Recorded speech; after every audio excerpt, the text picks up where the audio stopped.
그래서 오늘 우리에게 허락해 주신 말씀은 구약성경 시편 90편 12절의 말씀입니다.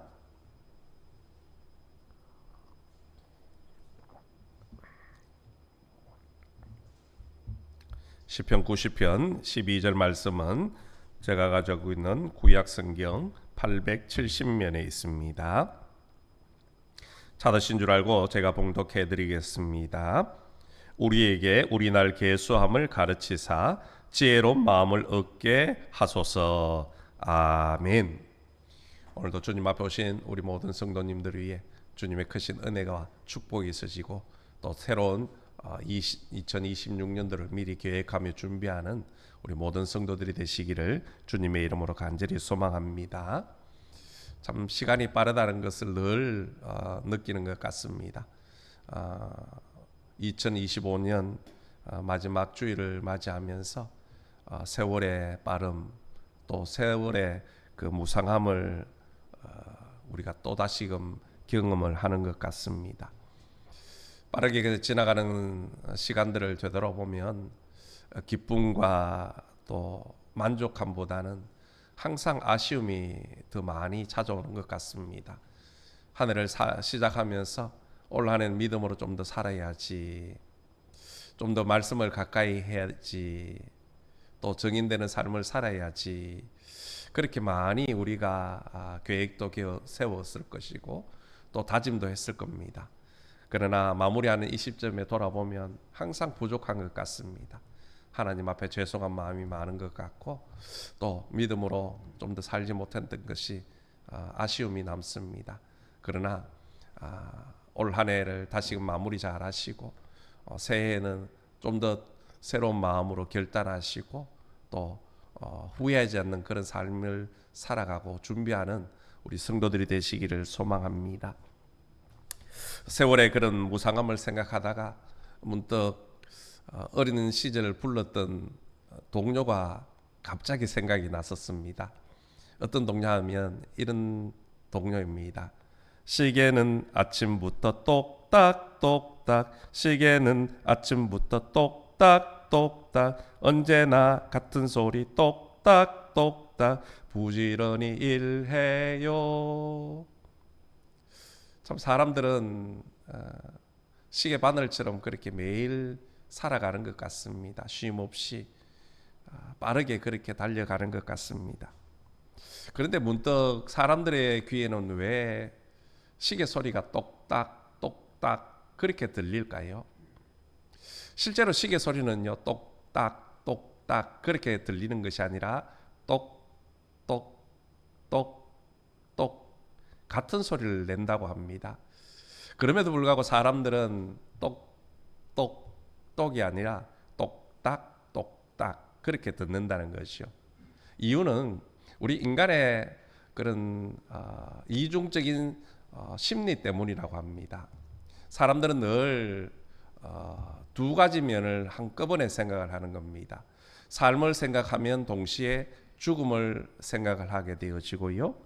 또한 강함을 생각함과 동시에 또 약함을 생각을 한다라는 것이요.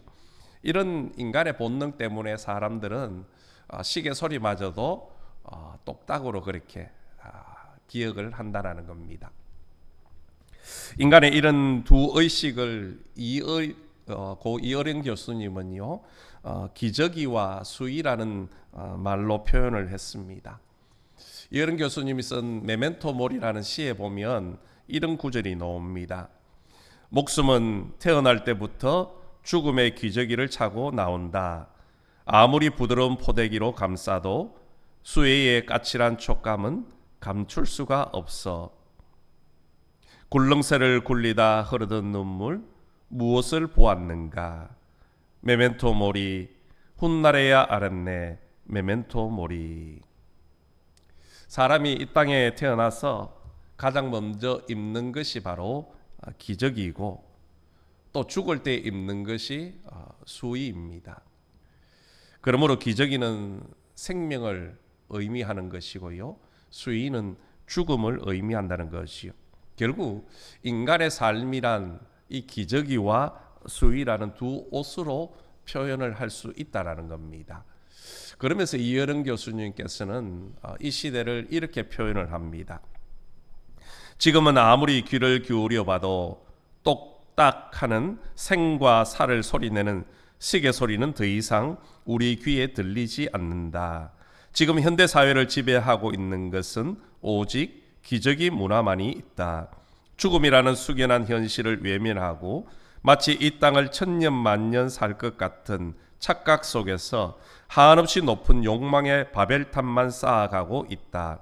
마치 기저귀를 찬 아이처럼 오직 보채고 빨고 배설하기만 하는 욕망의 수란만이 있을 뿐이다. 사람들이 똑딱 삶과 죽음을 생각해야 되는데 모두가 죽음은 생각하지 않고 오늘 하루 또 좀 더 나은 내일만을 준비하며 살아가고 있다라는 겁니다. 이여름 교수님은 평생의 좌우명을 메멘토 모리라는 라틴어 로마의 고사성어지요. 그것을 평생의 좌우명으로 삼고 살았다는 겁니다. 메멘토 모리라는 말은 죽음을 기억하라라는 말입니다. 로마의 장군이 승리를 하고 돌아올 때에 그 노예에 있던 종이 항상 그 뒤에서 외치는 겁니다. 메멘토 모리. 백성들이 환호하면 뒤에서 메멘토 모리. 당신도 죽음을 있다라는 것을 잊지 말라라는 것이요. 우리 역시 마찬가지입니다.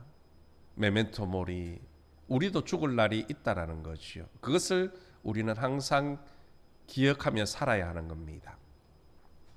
모세는 인생은 잠깐 자는 것과 같다 그렇게 표현을 합니다. 아침에 피고 저녁에 시드는 꽃과 같다 그렇게 표현을 하고 있고요. 또 우리의 인생은 신속히 날아간다 그렇게 표현을 하고 있습니다. 모세뿐만 아니라 야고보 사도도 우리의 인생을 잠깐 보이다가 없어지는 안개와 같다 그렇게 표현을 했습니다. 결국 우리의 인생은 순간이라는 겁니다. 찰나와 같은 것이 우리의 인생이라는 것이요. 그래서 오늘 모세는 하나님 앞에 우리의 남은 날을 셀 수 있는 지혜를 달라 그렇게 기도하고 있습니다. 오늘 본문 말씀을 우리 다 같이 한번 읽어보겠습니다. 12절 말씀입니다. 우리에게 우리 날 계수함을 가르치사 지혜로운 마음을 얻게 하소서. 아멘. 영국의 작가였던 셰익스피어는요, 사람마다 자기 나이를 올바르게 세는 사람이 없다라고 이야기를 했습니다. 그런 것 같습니다. 사람들이 자기의 실제의 나이를 잘 모르고 살아간다는 것이요. 다르게 표현하면 사람들이 자기의 마지막 순간이 다가오고 있다는 사실을 기억하지 못하고 인식하지 못하고 살아간다는 겁니다. 여러분 자녀들을 키워보면요, 그 아이들이 중학생만 되면 이런 말들을 하지요. 아이 취급하지 마라.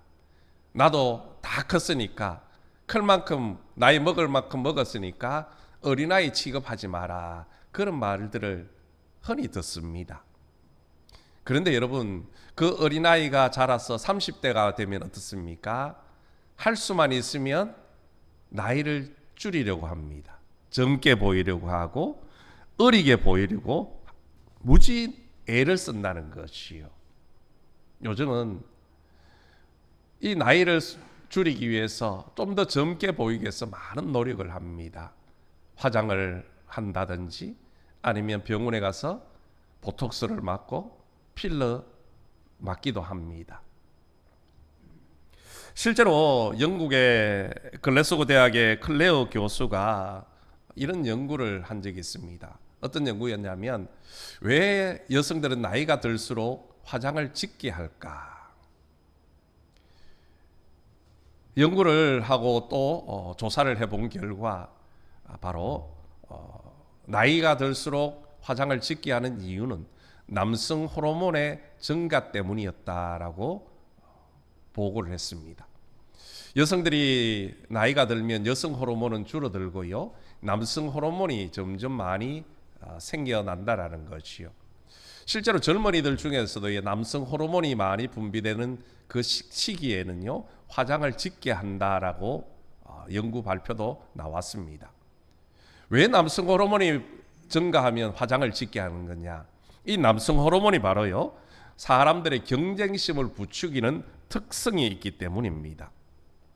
그래서 자신도 모르게 남들보다 더 예뻐 보이고 젊어 보이려는 그 경쟁심에서 화장을 짓게 한다라는 것이요. 사실 자신이 남들보다 한 살이라도 좀 어리게 보이면요, 기분이 왠지 좋습니다. 그죠? 어른들에게 최고의 멘트가 무엇입니까? 오늘 너무 예뻐 보입니다. 젊어 보입니다. 그러면요, 다들 좋아하십니다. 그러면서 빈말이라도 오늘 내가 밥 살게, 오늘 내가 차 살게, 그런 이야기를 하지요. 여러분, 사람들은 자기 나이를 올바로 세지 못할 때가 참 많이 있는 것 같습니다. 그래서 결국 인생을 지혜롭게 살지 못한다는 것이요. 혹시 여러분은 자신의 나이를 올바르게 세고 있습니까? 혹시 자신의 남은 날이 아직도 많이 남은 줄을 알고 그렇게 인생을 낭비하고 있지는 않습니까? 오늘 성경은 자기 나를 계수할 수 있는 능력이 곧 지혜라고 말씀을 하고 있습니다. 내게 남은 날이 많지 않다는 것을 알고 그 일의 끝을 생각하는 능력이 바로 지혜라는 것입니다. 그렇습니다. 사람이 인생을 지혜롭게 살기 위해서 가장 필요한 것은요, 나의 인생의 남은 날을 헤아릴 줄 아는 사람인 것입니다. 자기가 자기의 남은 인생을 아는 사람이 시간을 어떻게 허비하며 살 수 있겠습니까? 하루, 한 시간, 아니 1분인들 소중하게 여기며 최선을 다하며 살아갈 것입니다. 오늘 모세는 우리가 살아갈 날이 얼마나 남았는지를 깨닫는 지혜를 달라, 그렇게 기도하고 있습니다. 그러면 오늘 우리가 어떻게 하면 남은 날을 지혜롭게 살 수 있겠습니까? 제일 먼저는요, 바로 천국을 소망하며 살아가는 것입니다. 세상에서 인생을 아무리 열심히 살고 꿈을 이루고 성공을 했어도요, 마지막 순간 천국에 들어갈 수 없다면 결국은 아무 소용이 없는 것입니다. 세상적으로 성공한 것인지는 모르지만 영적으로는 실패한 인생이고 만다는 것이요. 예수님의 비유 중에 어리석은 부자의 비유가 나옵니다. 이 부자가 한 해 농사를 지었습니다. 열심히 수고하였더니 정말 가을 추수 때에 엄청나게 풍작을 이룹니다. 자기의 곡간에 쌓았는데 곡간이 부족하여서 새로운 곡간을 더 크게 짓고 거기에 가득가득 채웠습니다. 그리고는 스스로에게 말하죠. 이제 먹고 마시고 즐기자. 근데 예수님께서 이런 말씀을 합니다. 그 부자에게 하나님이 찾아오셔서 이런 말씀을 하신다는 것이요. 어리석은 자여, 오늘 밤에 내 영혼을 도로 찾으리니 그러면 내 준비한 것이 누구의 것이 되겠느냐.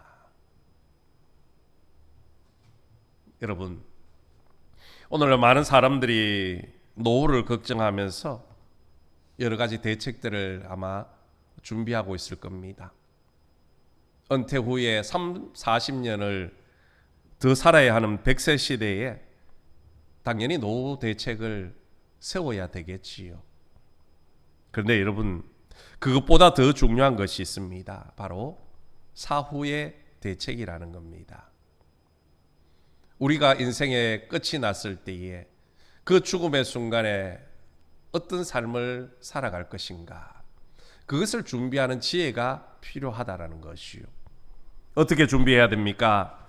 이 세상에서 천국에 갈 수 있는 길은 오직 하나뿐입니다. 바로 예수님을 믿는 것뿐이라는 것이요. 모든 인간은 죄로 인해서 심판을 받고 죽을 수밖에 없습니다. 그런데 예수 믿으면 사망에서 생명으로, 지옥에서 천국으로 옮기게 되어지는 겁니다. 예수님은 요한복음 5장 24절에서 이렇게 말씀을 하셨습니다.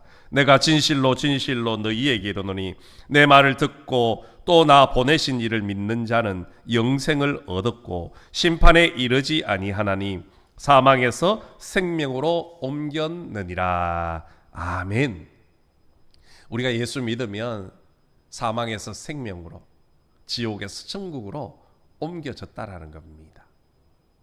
여러분, 예수님을 믿는 사람은 이 세상을 떠나는 날 두려워하지 않습니다. 왜입니까? 죽어도 다시 살 것이고 영원한 생명과 천국이 있기 때문이라는 거지요. 성경에 나오는 수많은 믿음의 사람들은요, 하나같이 그 천국을 소망하며 살았기 때문에 죽음을 두려워하지 않았습니다. 특별히 초대교회 성도들을 보십시오. 천국의 소망이, 천국에 대한 확신이 있었기 때문에 로마의 그 핍박 속에서도 담대하게 믿음을 지키고 끝까지 순교의 길을 걸어갈 수 있었던 겁니다. 그러므로 저와 여러분도 남은 날 동안 천국의 삶을 준비하는 지혜로운 삶이 되시기를 주님의 이름으로 간절히 소망합니다. 준비해야 됩니다. 이철환 작가가 쓴 연탄길에 보면 이런 이야기가 나옵니다. 벽돌로 지은 3층 건물에 1층에는 화가인 병이라는 사람이 살고요. 3층에는 새로 이사온 아주머니 가족이 살고 있었습니다. 그런데 이상한 것은 아주머니가 그 3층을 오르락 내리락 할 때마다 한쪽 눈을 감고 그렇게 왔다 갔다 하는 것이었습니다. 이 화가인 병희 씨가 궁금은 한데 참 물어보기가 마땅치가 않았습니다. 그런데 어느 날 3층 아주머니가 자기의 작업 화실의 문을 열고 들어오는 것이었습니다. 한참을 머뭇하더니 이런 말을 합니다. 가지고 왔던 봉투를 꺼내면서 이 사진 그림으로 그려줄 수 있을까요? 얼마 전 우리 아이 돌잔치 때 찍은 사진인데 예쁘게 좀 그려주셨으면 좋겠습니다. 병희 씨가 그 사진을 손에 들고 보니까 아기의 오른쪽 눈이 흉측하게 감겨져 있더라는 겁니다. 어머니가 말합니다. 내 아이의 눈을 예쁘게 아름답게 좀 그려주면 좋겠습니다. 병희 씨는 그 사진을 받아들고 알겠습니다. 그렇게 예쁜 아이의 얼굴, 예쁜 눈을 가진 사진을 그렇게 그림으로 그려주었습니다. 그렇게 몇 달이 지났을 때에 3층 아주머니로부터 초대를 받아 집에 올라갔습니다. 올라가 봤더니 벽에 자신이 그려주었던 그 사진이 걸려 있었습니다. 아주머니는 그 사진을 보면서 병희 씨에게 이런 말을 합니다. 우리 아기가 좀 더 크면 내 눈을 이식해 줄 겁니다. 그러면 저기 있는 저 그림처럼 내 아이가 예쁜 눈을 가지고 살겠지요. 그래서 저는 지금부터 한쪽 눈을 감고 사는 연습을 하고 있습니다. 한쪽 눈을 감고 밥을 먹고, 한쪽 눈을 감고 계단을 오르내리고, 한쪽 눈을 감고 길을 걷습니다. 그런데 그것이 저에게 얼마나 기쁜지 모릅니다.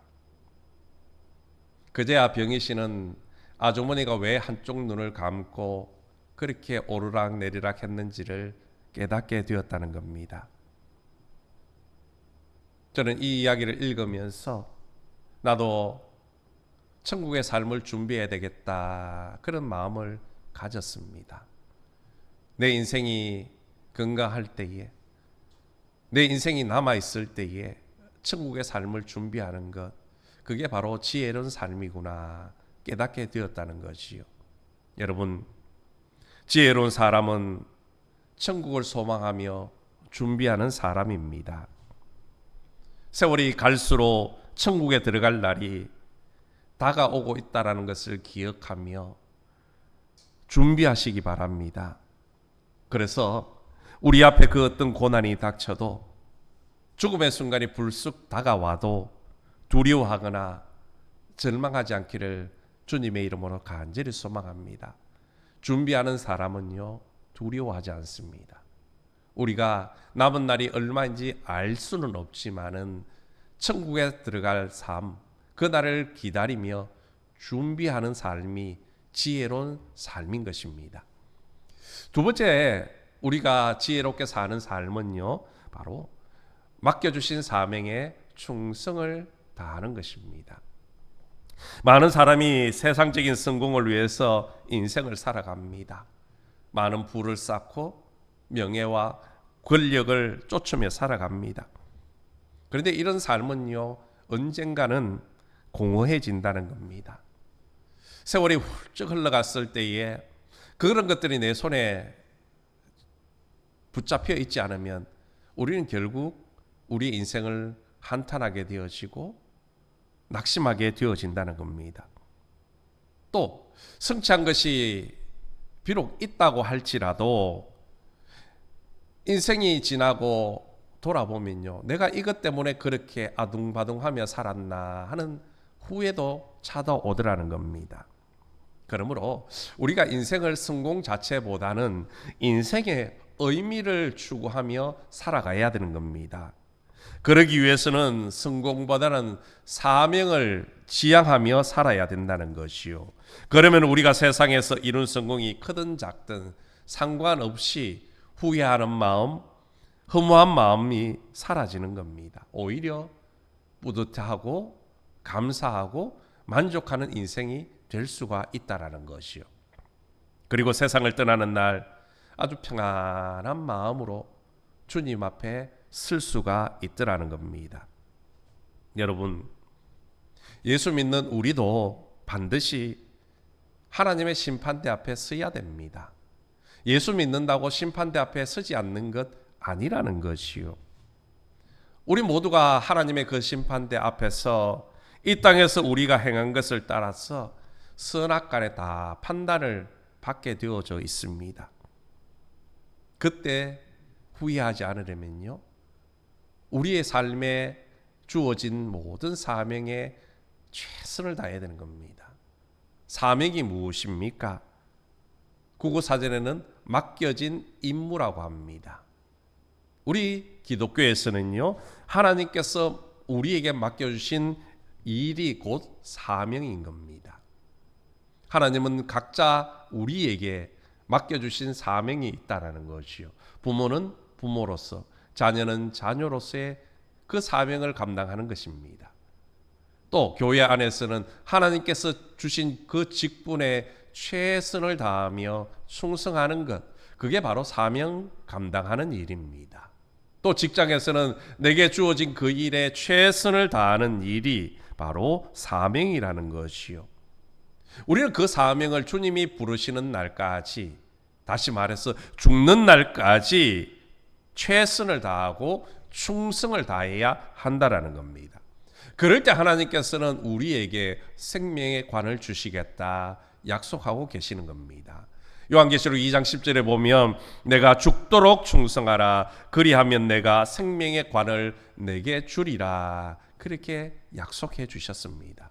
오늘 저와 여러분 모두가 하나님께서 주신 그 사명 최선을 다하여 충성 다하여 하나님이 주시는 생명의 관을 다 받아 누리시기를 주님의 이름으로 축복합니다. 여러분, 달리기 선수는요, 마지막 바퀴를 돌 때에 남아있는 모든 힘을 쏟는 겁니다. 운동선수가, 달리기 선수가 골인 지점에 들어왔는데도 아직도 힘이 펄펄 남는다는 것은요, 잘못된 것입니다.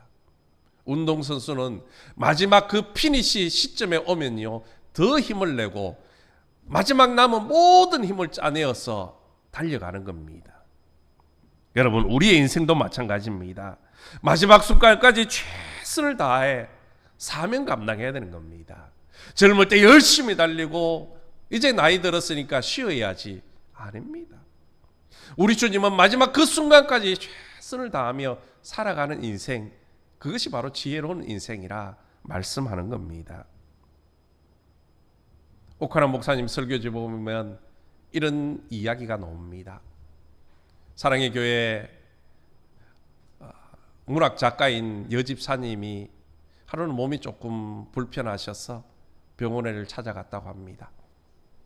근데 의사가 급성 간암이라고 판정을 내립니다. 그러면서 겨우 2개월 정도 남았습니다 하는 충격적인 이야기를 들었습니다. 자녀들이 수술을 하자 그랬지만 이 집사님은요, 남은 2개월 동안 나는 그냥 조용히 삶을 정리하고 싶습니다. 그리고 집으로 돌아옵니다. 집에서 남은 2개월 동안 내가 어떻게 살까 생각을 하다 하나님 앞에 지혜를 구합니다. 하나님, 제 인생에 남아있는 이 2달 어떻게 살면 좋겠습니까? 가장 의미 있게 살 수 있도록 지혜를 주옵소서. 그렇게 기도하기 시작합니다.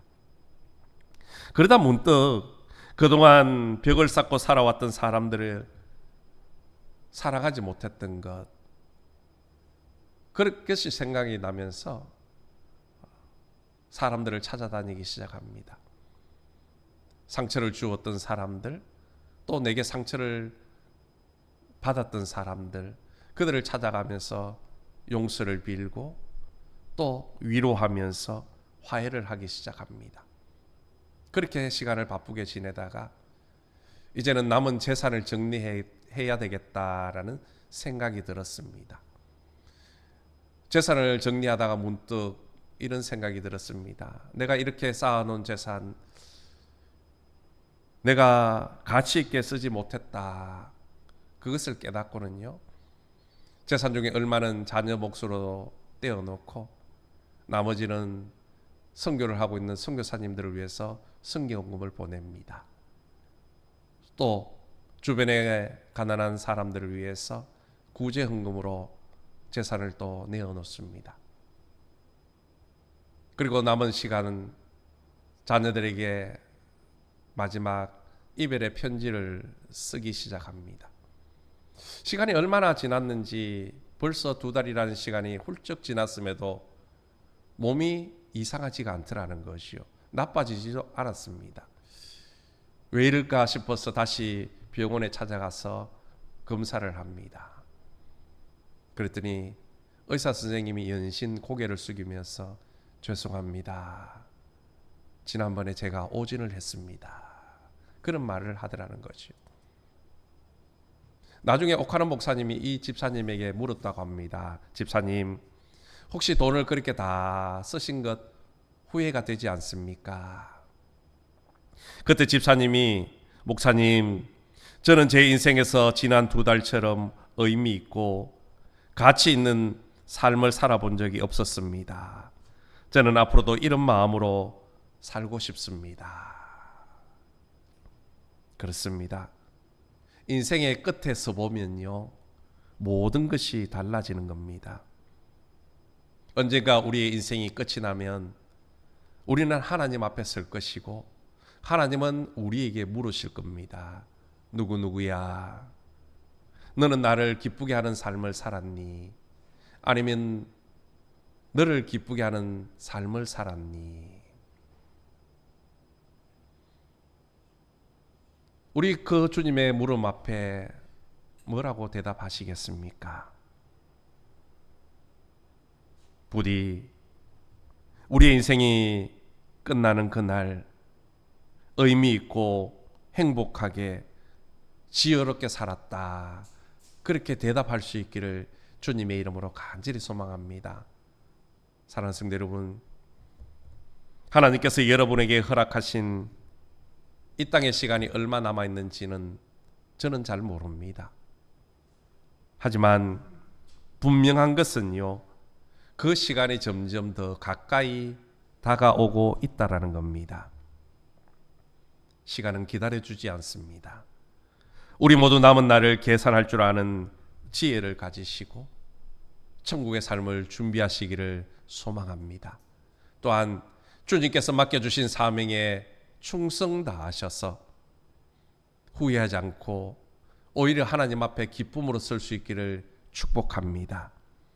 그래서 지금보다 더 경건한 삶, 더 지혜로운 삶, 더 행복한 삶을 살아가셔서 훗날 하나님 앞에 당당하게 기쁨으로 설 수 있는 저와 여러분 되시기를 예수님의 이름으로 축원합니다.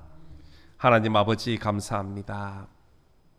오늘 모세는 우리의 남은 날 계수한 지혜를 달라 기도했습니다. 하나님, 우리의 남은 날이 얼마인지 알 수는 없지만 그날을 지혜롭게 잘 지날 수 있도록 우리에게 지혜를 더하여 주옵소서. 천국의 삶을 준비하는 지혜로운 삶이 되게 하시고 맡겨주신 사명에 최선을 다하고 충성 다하여 후회하지 않는 인생 될 수 있도록 은혜 더하여 주옵소서. 그래서 우리 모두 주님 앞에 섰을 때에 착하고 충성된 종이라 칭찬받으며 생명의 관을 얻는 축복의 인생이 되게 도와주옵소서. 예수님의 이름으로 기도드리옵나이다. 아멘.